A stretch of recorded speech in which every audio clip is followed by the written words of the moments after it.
കടൽത്തീരത്ത് നിയമം ലംഘിച്ച് മണൽ ഖനനം നടക്കുന്നുവെന്ന മാതൃഭൂമി റിപ്പോർട്ടിനെ തുടർന്ന് കലക്ടറുടെ ഇടപെടലുണ്ടായി. മണൽ ഖനനം താൽക്കാലികമായി നിർത്തിവെച്ചിട്ടുണ്ട്. പക്ഷേ ഗുരുതരമായ നിയമലംഘനങ്ങൾ ഇവിടെ വേറെയും നടക്കുന്നുവെന്ന കൂടുതൽ തെളിവുകളാണ് ഇപ്പോൾ പുറത്തുവരുന്നത്.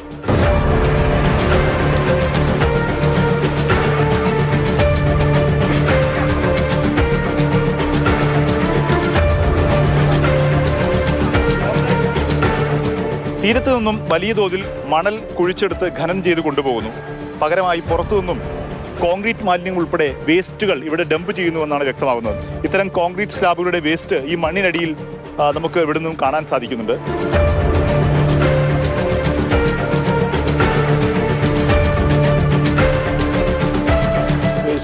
ബിൽഡിങ്ങിന്റെ അവശിഷ്ടങ്ങൾ, കോൺക്രീറ്റുകൾ കാണുന്നില്ലേ? നമ്മളെ പ്രദേശവാസികൾക്കൊന്നും ഇങ്ങോട്ട് സമീപിക്കാൻ പറ്റാത്തൊരു സിറ്റുവേഷൻ ഉണ്ടാക്കി ആ മറവ് ചെയ്തതാണ്. ഈ കരാറുകാരന് എല്ലാവരും സപ്പോർട്ട് ഉണ്ടാകുമ്പോൾ ഞങ്ങളെന്ത് ചെയ്യും? തിരിച്ചു കൊണ്ടുവരുമ്പോൾ കോൺക്രീറ്റ് അവശിഷ്ടങ്ങളും പിന്നെ എന്തൊക്കെയാണ് വരുന്നതെന്ന് പറയാൻ പറ്റില്ല. ഇതൊരു ഗൂഢസംഘങ്ങളുണ്ട്.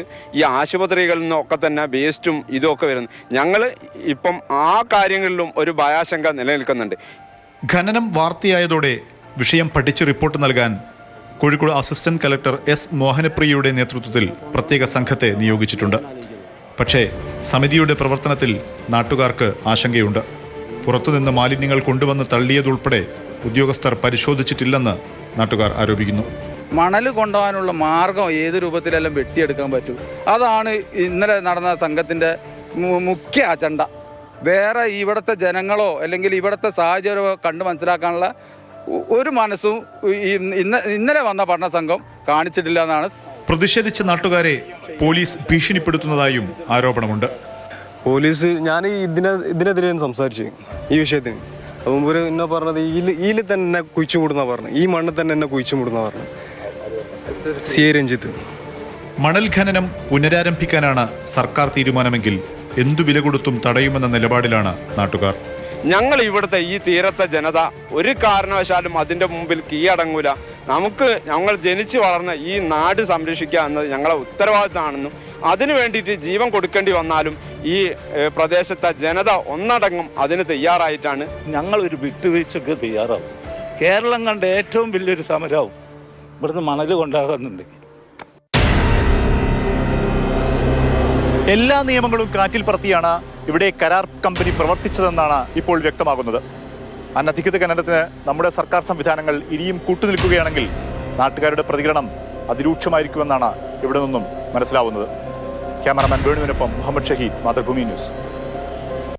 മുഹമ്മദ് ഷഹീദ് നമുക്കൊപ്പമുണ്ട്. ഷഹീദ്, അതിഗൗരവതരമായൊരു റിപ്പോർട്ടാണ് ഷഹീദ് പ്രേക്ഷകർക്ക് മുന്നിലേക്ക് എത്തിച്ചിരിക്കുന്നത്. എത്രത്തോളം വലിയ നിയമലംഘനങ്ങളാണ് സംഭവിക്കുന്നത്?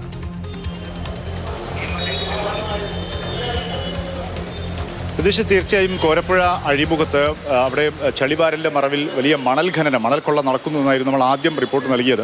അതിനെ തുടർന്ന് ജില്ലാ കളക്ടർ ഇടപെട്ട് താൽക്കാലികമായി ആ ഖനനം നിർത്തിവെക്കാൻ വേണ്ടി തീരുമാനിച്ചിട്ടുണ്ട്. അസിസ്റ്റന്റ് കളക്ടർ വിഷയം പഠിക്കാൻ വേണ്ടി തീരുമാനിച്ചിട്ടുണ്ട്. പക്ഷേ കഴിഞ്ഞ ദിവസം നമ്മളവിടെ ചെന്നപ്പോൾ കണ്ട കാഴ്ച അതീവ ഗൗരവത്തിലുള്ളതാണ്, അതിഗുരുതരമായ സാഹചര്യമാണ്. കാരണം ഈ മണൽ ഖനനം നടത്തിയെടുത്ത വലിയ കുഴിയിൽ പുറത്തുനിന്ന് വലിയ മാലിന്യങ്ങൾ, അതായത് പ്രത്യേകിച്ചും ഈ കോൺക്രീറ്റ് മാലിന്യങ്ങൾ ഉൾപ്പെടെ കല്ല്, മണ്ണൽ, ആ തരത്തിലുള്ള മാലിന്യങ്ങൾ, കോൺക്രീറ്റ് കട്ടിങ്ങിൻ്റെ അതിൻ്റെ കഷ്ണങ്ങളുണ്ട്, അതുൾപ്പെടെ ആ വലിയ കുഴിയിൽ അത് നികത്തിയിരിക്കുന്നു എന്നുള്ളതാണ് നമുക്ക് മനസ്സിലാക്കാൻ സാധിക്കുന്നത്. അതായത് അതിൻ്റെ ഇവിടെ പോയത് ദൃശ്യങ്ങൾ നമുക്ക് ചിത്രീകരിക്കാൻ കഴിഞ്ഞു. നാട്ടുകാർ അത് ആദ്യഘട്ടത്തിൽ അവരുടെ ശ്രദ്ധയിൽപ്പെട്ടിരുന്നില്ല. ഈ കഴിഞ്ഞ ദിവസം അവിടെ വേലിയേറ്റ സമയത്ത് കടലിൽ നിന്നും വെള്ളം കരയിലേക്ക് കയറി അങ്ങനെ ഒരു ഭാഗം താഴ്ന്നു. അപ്പോഴാണ് ഈ കുഴിക്ക് അകത്ത് അവർ ഈ രീതിയിൽ കോൺക്രീറ്റ് മാലിന്യങ്ങൾ ഉൾപ്പെടെ നിക്ഷേപിച്ചിരിക്കുന്നു എന്ന് കണ്ടെത്താൻ അവർക്ക് കഴിഞ്ഞത് എന്നുള്ളത് തന്നെയാണ്. അത് അതീവ ഗൗരവത്തിലുള്ളത്. കാരണം ഈ നമ്മുടെ കടൽ തീരത്ത് ഈ ഇത്തരം തീരപ്രദേശങ്ങളിലൊക്കെ മാലിന്യങ്ങൾ നമ്മൾ അവിടെ നിന്നും എടുത്തുകൊണ്ടുപോവുകയാണ്. അത് അങ്ങനെ അതിനെ സംശുദ്ധമാക്കി വെക്കാനാണ് നമ്മൾ ശ്രമിക്കുന്നത്. അപ്പോഴാണ് ആ തീരപ്രദേശത്തിൻ്റെ ആവാസ വ്യവസ്ഥയെ മുഴുവൻ അട്ടിമറിക്കുന്ന രീതിയിൽ മണൽ ഖനനം നടത്തി അവിടെ കോൺക്രീറ്റ് മാലിന്യങ്ങൾ കൊണ്ടുപോയി തള്ളുന്നു എന്നുള്ളത്.